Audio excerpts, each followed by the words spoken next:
joining us on another episode of Always Be Connecting. This episode, we have Karen Stein on, and she is a leadership coach.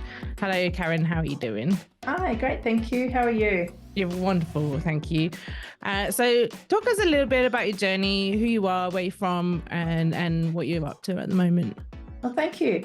So I'm a certified executive coach. I've had a long-standing career as a partner in Deloitte. I've been a partner for over 23 years now.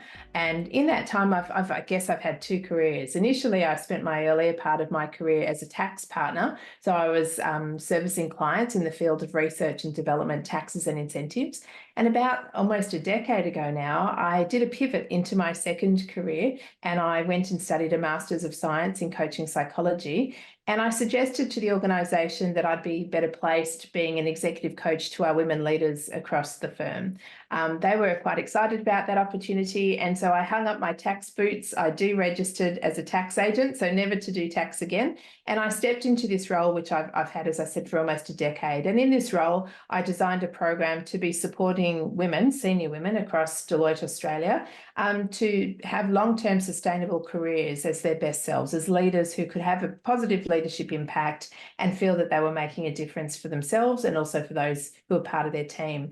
So it's been very joyful. I've really found it very impactful. I'm really excited that I was able to pivot into chapter 2 of my life, excuse me, and continuing on this journey.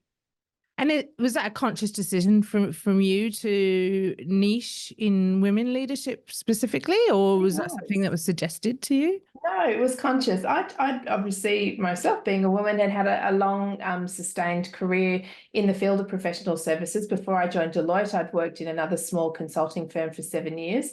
I was getting to a point where I'd had a number of opportunities and roles that had come my way, but I was seeing the same women's faces and hearing the same women's voices, mine included, for a long period of time. And I felt that there was opportunity for many more women to have great opportunity as well, with sufficient support. And it's well recognised that we don't have enough women across our whole economy globally who are in senior leadership roles. And I felt that I could lean into that and support other women through the field of executive coaching to try and identify what level of support could they have to be of their best. And what did they need personally, so bespoke to them, as opposed to, I guess, a programmatic piece, which was just come and sit with me for a day and you'll soon learn about how to, have this impact you want. This was very much focused on the individual. So supporting them in their journey, understanding what leadership meant to them, what impact meant to them, how they were challenged with it, how they were, succeeding with it, and what we could do to try and dial that up and dial down those challenges so that they could have a ripple effect, not only for themselves in terms of their well-being, but also for the well-being of those around them. And then moving on from that, I most recently authored my first book, Be Your Own Leadership Coach, Self-Coaching Strategies to Lead Your Way. And the intention of that was to take the opportunity that I was afforded with having individuals, whether on Zoom or in the room, to do coaching one-on-one, to have an opportunity to increase the equity of access of coaching to more people. So by providing them the tools, or as I call it, the virtual backpack, filled with self-coaching practices, they too could try and identify what are the challenges they have and what's the success they'd like to have, and use the opportunity through access to the book to build up their own self-coaching muscles so they too could be well equipped to be their best. So what's the world missing without more women leaders? Oh gosh, so much. We bring a diversity of perspective. It's demonstrated through evidence that those organisations who have much more diversity in their leadership are organisations who have a high level of collaboration, learning, who have more innovation in the organisations. They're much more profitable, which, from a financial point of view is great for the organisations, and that too has a ripple effect for economies. So by having a limit in terms of the number of women leaders in organisations, we're reducing the perspectives that leadership is taking. And we're really closing in on having more of that groupthink, more of the same, as opposed to opening up and looking at the complexities of our world with more diverse perspectives to better understand through having more leaders, women included, of different ways that we could approach these complex problems that we see day to day. So I think the more that we do it, the greater the opportunity for the organisations, but also for the individuals. We make up half of the world population. So you would hope that we too could have as successful and interesting a career as our male counterparts. Do you see that, like, where women haven't got the tools or they don't believe it, that there's an opportunity for them? I personally have the belief that that's across all genders, and it just so happens that the reason why we focus on women is because of the systemic issues that are surrounding us. So from a systemic point of view, if over history we've had more men who've always taken up leadership roles and built their networks and given opportunities to other men who are like-minded, there's been less opportunity or less advocacy or less ability to coach and mentor women. Therefore, a lesser number of women have been afforded those opportunities and moved themselves into leadership roles. So in the system they're in, they might find that their voice is somewhat muted, or the opportunities for them to build their eminence might be more challenging than for some of their male counterparts who have a very strong network which has just been built over many, many years, as opposed to women who may have entered, re-entered the workplace because of family circumstances, or for aged care reasons. They might be caring for relatives and so on. So it's the tendency has been more women have taken on those roles, and very much because of biologically we need to be the ones who birth children. We're the ones who are therefore taking time out initially with looking after babies and breaking that workforce pattern more so than men. So we're stepping in and out more frequently than what men have. Therefore, the opportunities for continuity are much more limited in that regard. So it takes some effort to actually build the system, to notice what's happening in the system, to try and help everybody feel a part of the system and equip everyone in the system so that they can better understand the quality of the communication across the system to all members of it, how we're making a space feel safe, that everybody can feel included to voice their opinion, to participate in different opportunities, to be a part of the team. And it's more than just belonging. You talk about always be connecting. I think connecting is very much about belonging, but I think we need to take our minds to extending beyond belonging to making sure people feel like they matter. And that's a completely different concept. Okay, so let's expand mattering. When you talk about that, is there two prongs to it, of the leader mattering and the people they lead mattering, and who needs to matter here? Everybody. Yeah. So if we're thinking about ourselves in the workplace, we all want to try and experience a workforce where everybody is flourishing. And for flourishing to occur, we're looking at the well-being of individuals. So what are the behaviours, the emotions and the cognitions that we can try and nurture to allow people to be of their best? When we ask people to belong, it's actually helping them. If we look at Maslow's hierarchy of needs, the third psychological step in his hierarchy is love and belonging. We actually want to feel a part of family and friendships and feel nurtured and cared for and connected. But belonging is actually just telling people this is where you fit. You belong to this team. We can put a badge on you and say you're in this team, you belong here. So you know every day when you arrive, that's where you belong. That's where you should sit. That's who you work with. But it doesn't necessarily make people feel like they matter. That's funny, isn't it? Because there's that two meanings of belonging. It's like being a belonging. Yes. Belonging. Yeah. Yeah, and that's a really interesting way of looking at it. I hadn't actually thought of it as being an asset in terms of that belonging. But I think when we think of belonging for individuals, we're not trying to make them feel like they're just something that's written up in a book. We're hoping through our openness to making them feel that they belong, that they're a part of something, that they feel some kind of intrinsic response to that. It often falls short, and this is what we could do more of. So if we think about how do we make people feel that they also matter, and when people feel they matter, they feel that they're of significance and of worth. They feel like they add value and that they're of value, and people feel that people are aware of them. They actually recognise that they're given the right attention for the efforts that they can put in, so that people have an understanding of what they can contribute. There's some kind of reliance or dependency on people's skills or output or contribution towards it. So you get more diversity and a feel of need for my participation, as opposed to me just sitting there and belonging. And so that lifts up people's level of confidence and well-being. It makes people feel a greater sense of community, because I feel like I matter to you. I feel like if you're not here and you matter to me, I'll actually notice that. I'll feel that I need you, and I've noticed that you're not here and you matter. Therefore, there's a greater dependency and reliance on us teaming together and feeling like we're doing something together of worth and significance. And that's what I think we need to spend and pay more attention to. And there's a lot that we can do in how we can make people feel that they matter, because the benefits when people feel they matter are huge in terms of the positive emotional effect, their people's empowerment, their level of connectivity, their agility. They feel much more confident and enabled. And that's where you get the best out of people. People really flourish in that capacity. So do you have tips of how to build that atmosphere? Yeah, I think the first thing is coming back to humanity, and rather than just coming into the workplace and just getting on with things and doing what we do, I think we need to think about who do we need to be, and that's everybody, whether you're in a more senior role or you're middle management or you're entering early into the organisation. Who do you want to be, and how can I help other people feel that they can be their best selves?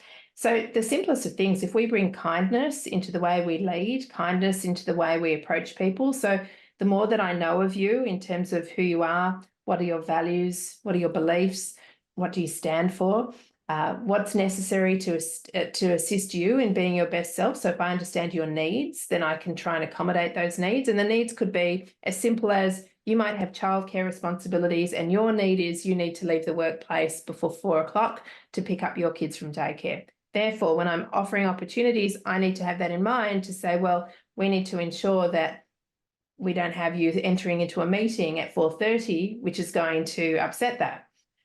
We can look at other needs. Perhaps it's needs around your strengths. So if I know what your strengths are, I can bring the best out in you.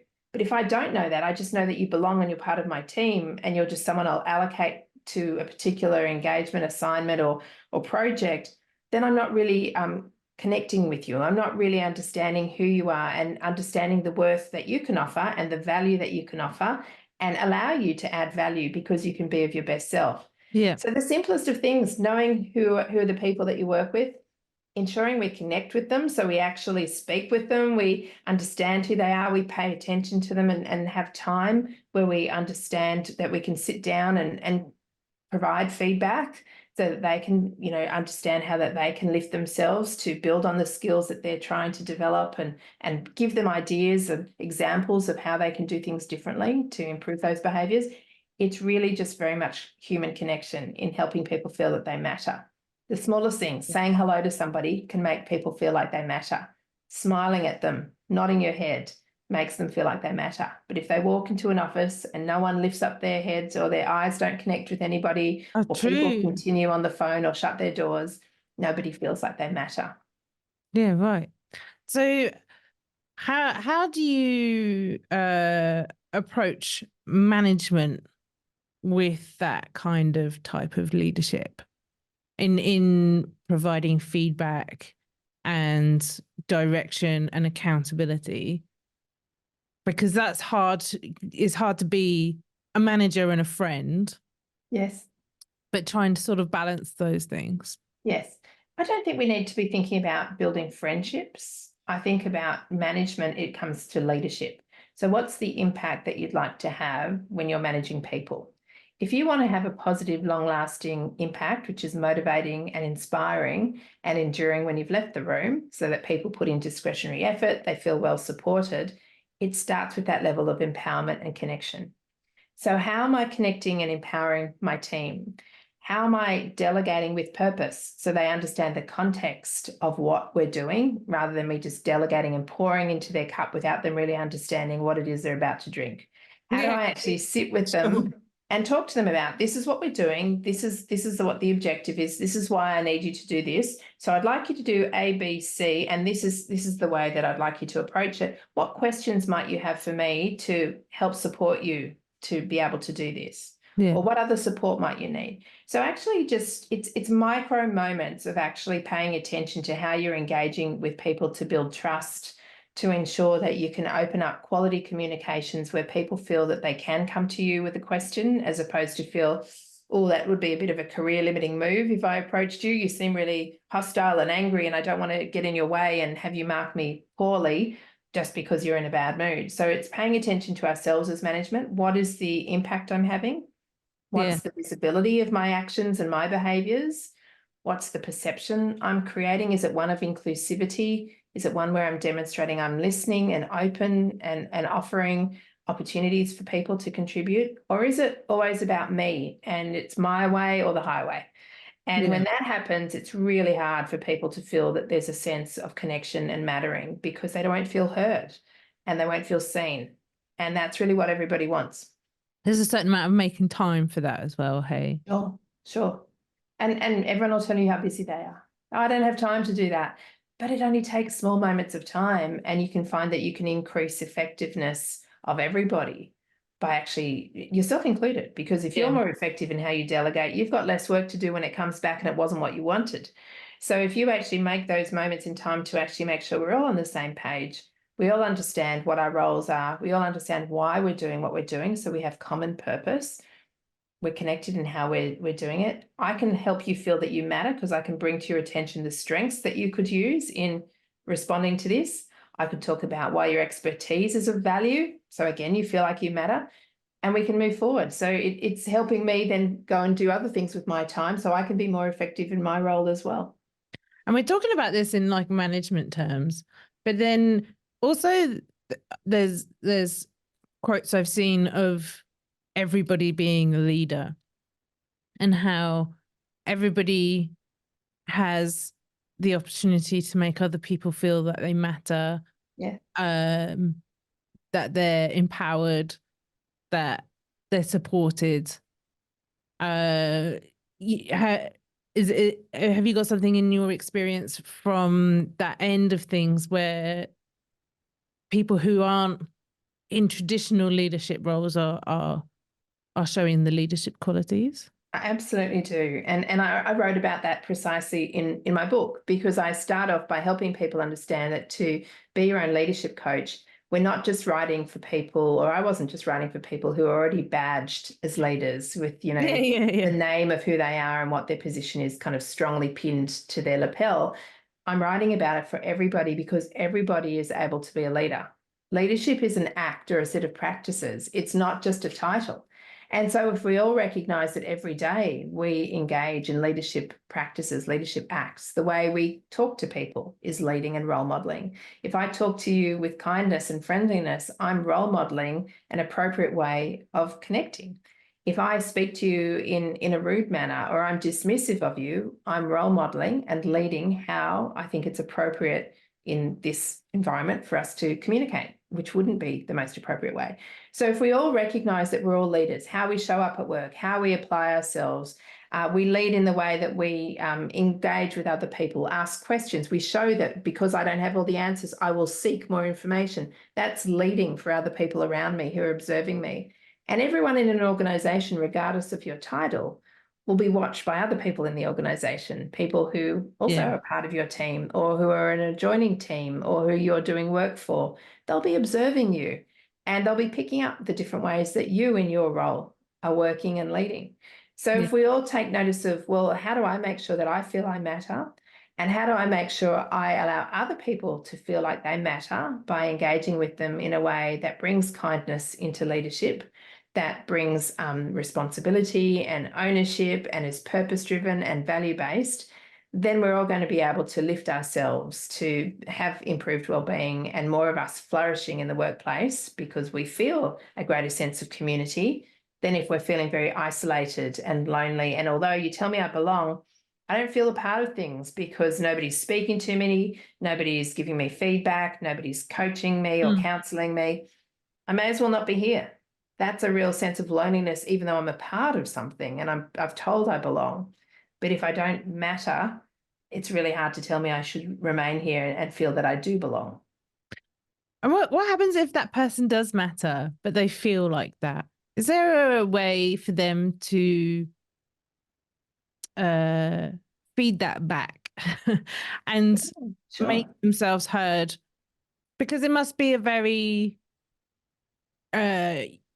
you don't know how to articulate it, you don't know who to approach, you don't know what to say when. Like, so if you have a moment, how do you empower yourself to sort of like rise back up to that? I think the first thing is actually knowing how do you lead yourself. And so if you can identify what are your values, so what are your strong personal beliefs, what's your purpose, so why do you do what you do, and what is the problem that you're there to solve in terms of why you're in that role, and then also what are my strengths, I can start focusing on understanding more of me. Once I understand myself better, I can start to recognize, aha, now I understand why I matter. Now I understand what my purpose is and what I can do to affect that purpose. And then I can start to communicate that to other people. So it might be that I can start talking to them about, when I'm working in this team, I haven't had any opportunities to participate. I was hoping that you'd be able to include me in the next opportunity. Just to remind you, these are the skills that I bring. These are the strengths. I think that they could be quite appropriate in this opportunity. So it's seeking out coaches, it's seeking out mentors, it's seeking out advocates, if you don't yet have any, to help support you in your role. I call it your personal board of directors, who's going to be there that you can approach for help and support and explore and discover new ways of doing so. That would be your coach. Yeah. Who are you going to ask for advice and have someone tell you what to do? That would be your mentor. And who's going to be the person who seeks opportunities and champions your name even when you're not in the room? And that would be your advocate. So if you haven't identified your coach, your mentor, and your advocate, I'd start thinking about who in my organisation might be good people that I could be speaking to see if they would be open to being in that role with me and being in support of me in my career. And that can help you start to then bubble up and talk to them about why you feel you matter or don't matter. How can you explore with them opportunities to feel more of a sense of mattering rather than feeling a greater sense of loneliness or isolation? How can you find opportunities to better participate rather than feel that you're not belonging and you're not a part of the team or bringing of your best self? All of those can aid in supporting yourself, but start with self. If you know more about yourself, it's easier through self-reflection to then bring that to other people's attention to say, this is what I see in me. How could you help me? And also don't forget, other people will see things in you that you don't see in yourself. So seeking feedback can be really, really helpful to also help you identify how other people see that you do matter. You might not yet see it, but maybe hearing from them could be helpful as well. And it's hard to approach people with these things in mind, the mentor, the advocate, the coach. Like, how do you identify candidates and how do you approach them? Yeah, I'd hope that if we take the premise that most organisations would have good people in them, as opposed to the premise that all organisations are really tough places to work and nobody wants to help anyone. Let's go with the more positive stance. Within those organisations, you'll have opportunity. Sometimes you'll be allocated a coach, or it might just be called a buddy, or it could be called a counsellor. You might be called, when you join an organisation, they often say, this is the person you'll report into, and this is the person who you can ask questions of day to day. And so you can start to build out an understanding of, well, who is this person and how can they help and support me and what questions can I ask? And are they being effective in supporting me? Have I had a conversation with them after a period of time, once I get to know them, to understand how we could be in a coaching relationship or a mentoring relationship? Usually if it takes more than it just happening. It takes a meeting of minds. Because if I have an expectation that you'll be my mentor and tell me what to do and sit me down and help me identify better ways of doing things, if you don't know that that's my expectation of you, I'll always be disappointed. Because, oh, you're not mentoring me very well. And you'll walk away thinking, oh, that was a good conversation, but you wouldn't know that I was expecting more. So I'd actually enter into a conversation to say, look, I'm looking for a mentor. I admire the role that you have and I've seen how you're working. I was wondering if you'd have opportunity to be a mentor with me and perhaps we could meet once a month or once every 2 months and have conversations about where I'm up to or what are some of the challenges I'm facing. And perhaps you could mentor me and you could talk through your understanding of what mentoring is as opposed to what coaching is. Mentoring is really reflecting on that person's professional or lived experience to get them to tell you what you should be doing. So you might be saying, this is where I'm up to. What do you think? And you might say, well, in my experience, when I was at in that role. The way I approached it was I did A, B, and C. Why don't you try that? That's mentoring. Coaching is when you're going to find somebody who you can sit with and have a collaborative conversation of exploration and discovery, and the coach will ask you lots of questions to help open up that discovery. They're not going to tell you what to do because they're stepping into mentoring. They're going to hold a space for you where you can inquire and understand and build out that self-awareness as to what's working well and what's not. What should I do more of? What should I do less of? What are the patterns I'm beginning to see in my behaviours or my thinking or my emotions? And how do I respond to those patterns? And that's going to happen in a coaching sense where you're exploring that in that collaborative conversation. And the advocate, again, is finding someone who is probably more senior in your organisation, who has an existing network where opportunities might flow in, and so that they would be well equipped to identify those opportunities for you and have you in mind. So it's actually them seeing it and thinking, aha, Lindsay's the right person for this. I'll just let this team know that I think this is a good opportunity for Lindsay. Could you please engage?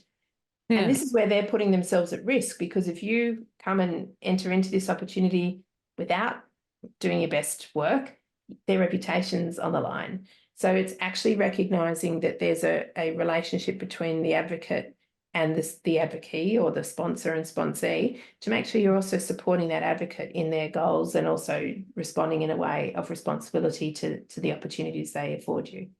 So that makes it really important to be connecting in a large network. Yes. To be able to find these people among not just in the corporation that you may work in. Maybe you work in a smaller team. There's still people in the wider industry, working events, places that you can find those things. Yeah, it's a mixture. So it could be that you have an organisation that's large enough that you can identify people within it. It could be you're part of a team and it just makes sense in that team that person could be my coach, that person could be my mentor. Sometimes you might have them acting in both roles, but you need to be really clear as to, well, which hat are they wearing in the conversation we're having, and have they taken off that hat and then put on the next hat when they're talking to me as the coach? So it can get a bit confusing. Some organisations will have some programs where they say, look, we're building out a mentors program. We want volunteers of people who'd like to be mentors, and you can put your hand up if you'd like to have a mentor, and then it's a matter of connecting and finding the right fit. Yeah. So it can come from lots of different ways, but I really do think the responsibility is on yourself to identify what are your needs, what's going to best place you to be of your best self. Yeah. And then who do you need to find to be in your personal board of directors to be in support of you? Don't wait for people to come up and say, oh, I've been watching you and what you need is this, this, and this. It's really our own responsibility to identify that and then maybe seek help in finding the right people. And what's the benefit to the executive coach team? Like when was the first time you were a mentor or a coach, and sort of how did you feel being part of that? Well, as a mentor and coach early in my career, when I had teams, I was absolutely mentoring individuals within the teams, possibly coaching them to a lesser degree. Probably should have coached them more and allowed them to form more of their own viewpoints rather than hearing more from me and me mentoring them through it. As I started to mature in my career, I was myself given a coach. I was put on a leadership program and offered a coach and absolutely fell in love, excuse me, with the actual process of coaching. I suddenly learned the difference between coaching and mentoring and thought it was fabulous. So that was, going back probably a good 15, 20 years when I had my first coach. And it started to allow me to learn more about myself and explore more about myself, which I found really, really helpful in how I could be a better leader and have a better impact and perhaps make more opportunities for my team members to learn from themselves rather than just learn from me as a mentor. But it's highly beneficial. There's some studies that are done which demonstrate that when people do have a coach, they will actually have greater opportunities for progress in their own careers. When they have a coach and a mentor, it's even more so. And when they have an advocate, it's even greater. So those people who are able to find themselves an advocate, a mentor, and a coach will find that they have more opportunities for growth. they're actually paid more because they're moving through the opportunities more quickly. So if money is a motivator, it might be even more of a motivator to find that coach, that mentor and advocate. Yeah. On the other side of the coin, those people who take up those roles of advocacy and mentorship, they too are found to progress further in their careers. They actually are also found to be remunerated more highly because I guess they too are building up their skills in the way that they're supporting others to be of their best and to come through behind them and support them as they move forward into the next opportunity. When people find their team, but what other things do they need to find in themselves to connect, to matter, and then to be able to make other people feel that they matter? You know, there's sort of a sense need of purpose, Yeah. and values. How do you formulate those? Do you adopt the company values and purpose, or can you have your own values and purpose? Yeah, I think we need to have our own, and then it's a matter of calibrating those with the organisation you're working with. So Yeah. if I know that my values are let's say the value of fairness and kindness and family, if these are some of my values and I want to honour those as I continue through my career, when I'm entering or working with an organisation, I will be cognizant of what are the values of the organisation. Will my values be able to be honoured with this organisation or not? And Yeah. so by understanding the values of the organisation, I can then also assess, is this a good fit? Yeah, do we have a matching of minds in terms of our values? Our purpose might differ considerably. So an organisation might have a purpose for which I look at it and think, I wonder how I can actually also calibrate my purpose with them. But if we look at understanding what's the purpose of the organisation, why do they do what they do? What is the problem that they're here to solve? And then why do I feel I can play a part in that? Why do I matter in also helping with that purpose? That's when I can see that my individual purpose is also able to sit neatly with the purpose of the organisation. So it's actually stopping and finding some time to reflect on that. You know, the easiest thing is getting a pen and paper out and actually writing these things out, rather than just kind of sitting in space and wondering, Yeah. but actually, you know, writing it out to understand, well, what are my core values? In my book, I actually help and support people by giving them the language to express and identify what their values are and similarly what their strengths are. And then I give them some self-coaching exercises to work through to understand, well, how do you then identify your purpose? So they could work through those types of exercises. And then from there, start to think, well, how does that sit with me being a part of this organisation? Is this the right place for me to have my career? And if so, how do I make the best of it? And if not, what's the decisions I need to make to feel that I'm going to have the best life that I can have with the best career opportunities that I can have and feel that I'm in sync with who I want to be? What a great activity. And I don't think as a Gen Z, Gen X millennial person, I don't think I ever did anything like that, like identify my own values. And you can be cynical and like think that corporate values are marketing or you know, empty words, but they're really important to sort of set who you are and where you stand in the world. So what a great thing to do that for yourself.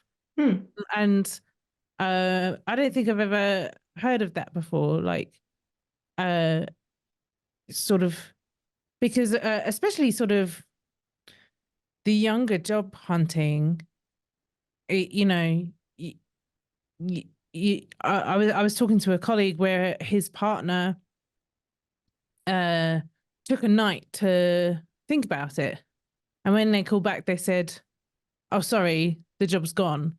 Because a lot of the time it's like when you get a job, you feel that you have to take it there and then, that or it's going to go. And like sometimes that is the case, you know, sometimes you do have to move quickly in job interviews and things like that. But uh I think maybe it is at a point where things are changing a little bit in sort of the recruitment of things and the power imbalance, like in both parties mattering, both the people who are providing the opportunity and the people who are going to help drive that purpose, and the economic safety of that business.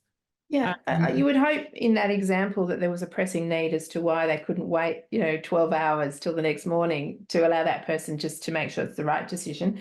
When you're looking at the values, it can tell you a lot about the culture of the organisation as well. So you're hoping that you too can look at the values and understand, well, if that's what they're suggesting they stand for, I'm hoping the culture will match that. So it could be that their values are around diversity and inclusion, for instance. I would hope, therefore, when I enter into that space, that I'll feel that I'm much more able to participate and be my best self and be me, as opposed to trying to shape myself to be the norm of what this organisation is. So if they're allowing for diversity and inclusion, it sounds like it might match who I want to be. I want to be myself and bring the best of me into that. So it's a nice litmus test too, to be able to say, okay, if that's what they're suggesting they are, and I've spoken to enough people in the organisation through the interview process to try to test that with perhaps some questions that you might ask them about the values and how is it evidenced in the organisation. Because don't forget, just when you're in a job interview, you're also interviewing the organisation to make sure it's the right organisation for you. So you should have questions about the organisation. If it's the wrong one, that's not good for your health, or it's not good. Exactly. If you have to leave and you have long gaps of employment, or you have short employments on your CV, that it's important to match correctly. Hey. Yeah, as best you can. You spend a considerable amount of time in the workplace, and so you want it to be an enjoyable period of time as well, and you want to feel that you're doing things that you feel too matter and are of worth and are significant, and that you can feel like you matter in doing that. So it's first understanding the organisation, understanding what they do, why they do it. It's understanding their values. It's understanding also day to day, how are those values brought to life? So the culture, how is that exhibited, and what can they tell you about that and give you examples? And how will you be supported in the workplace? Will you have access to a coach or a mentor or otherwise? You can ask these questions in your job interviews. And if that job's not for you, that's okay, because there'll be another job that is for you, and that job will be right for somebody else who has different values to you. So I appreciate we have different reasons why we're seeking jobs, and sometimes we have to be in a job as quickly as we can for financial reasons. I appreciate that. But if you have space to allow yourself to try and identify a job which will give you more purpose and will allow you to better match your values, then it's a higher likelihood that you'll have a sustainable career within that environment than a lesser period of time. Yeah. And if you're in the wrong job or the wrong career as well, there is opportunity for change, because you did so, you're so paid, like you changed. Like was that a difficult time? Like, it was an exciting time. It was exciting. I was, as you can see by the hair color, I was hitting my midway point. So I was determined that I wanted my second half of my life, because after 50, I'm determined to live to 100 and have chapter 2 as impactful. And I felt the work I'd done to date had been purposeful, but it wasn't going to see me through for chapter 2. And I wanted to do something that I felt was more connected to individuals and helping and supporting them. So for me, in going and studying part-time whilst I was working, I loved my study. I was just thriving, and it really changed my perspective and my mindset. This was the Master of Science in Coaching Psychology. It just opened my mind to so much more. And I really found that I felt that I'd found my place. And that was why for me it was exciting. And the fact that I was able to speak to the organisation to say, hey, this is who I am. This is my experience in the organisation. These are the skills and the experience I now have. I think that there's a role for this. How do you feel about it? And they were excited about it. And straight through to the CEO. That absolutely was fabulous that I had that opportunity to do so in the organisation that I really enjoyed being in. So I really didn't have an intention of leaving at that time. I wanted to stay there, and I've of being able to say, I want to change things up a bit. Yeah, which was great. And it was also in line very much with the values of the organisation. They too felt it was important to try and support more women into senior roles in the organisation globally. they too wanted to do things a little bit differently, and they allowed me to do this, and it was different to what we would have seen of our competitors in the marketplace offering such programs by someone like myself in the organisation. So that was quite joyful to be able to have that opportunity, and then to try my best to make the most of that opportunity, which it has been a fabulous, as I said, almost 10 years doing the coaching there.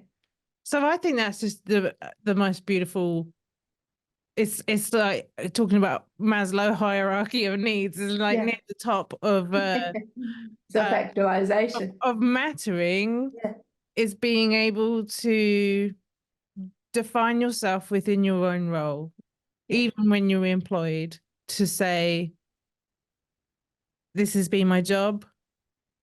This is what I feel my direction is. Can we make this work together? Sort of the ikigai of like, you know, what can the business get out of this as part of my chapter 2? Yes. Yeah. And look, I was lucky that there was enough latitude in the organisation to allow for that, and enough interest, and people could see the worth of what I was offering. It won't be in every organisation that they will have the ability to say, sure, let's do what you want to do, because they'll also have other business needs that need to be served.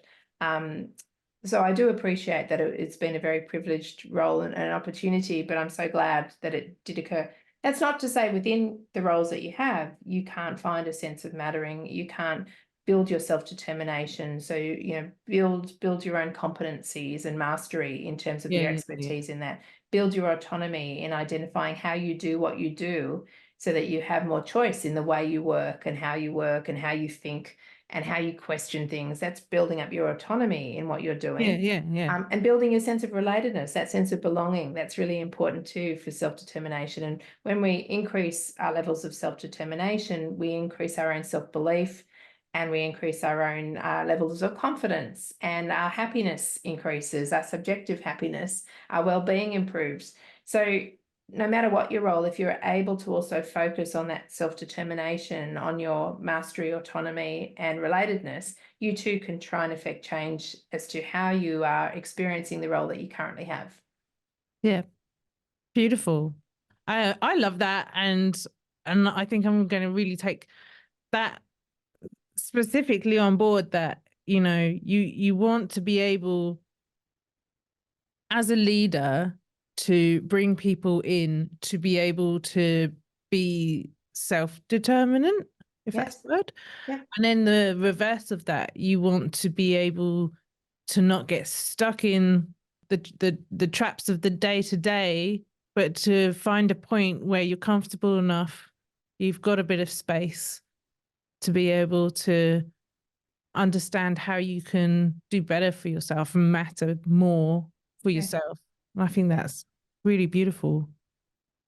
It is. It makes the experience much more beneficial for yourself, much more joyful.